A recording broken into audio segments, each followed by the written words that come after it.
কর পুলিশের কথা।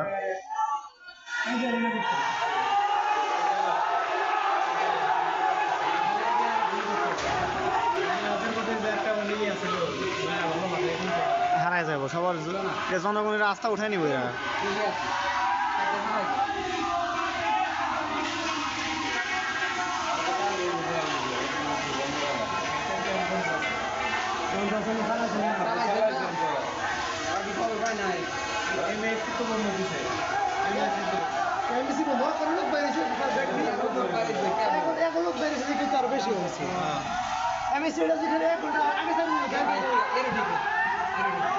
এ ভাই ও বোনেরা, আপনারা কে কোথায় আছেন? আমরা গাজীপুরে মিছিল বের করতে যাচ্ছি। ছোট্ট একটা মিছিল ইতিমধ্যে আপনারা দেখলেন। আমরা বিকাল সন্ধ্যা 7টার দিকে বিশাল আকারে মিছিল বের করবো। একবারে লং মাস গাজীপুর চলে যাবো। গাজীপুর গাজীপুর গাজীপুর চৌরাস্তা আসেন সবাই।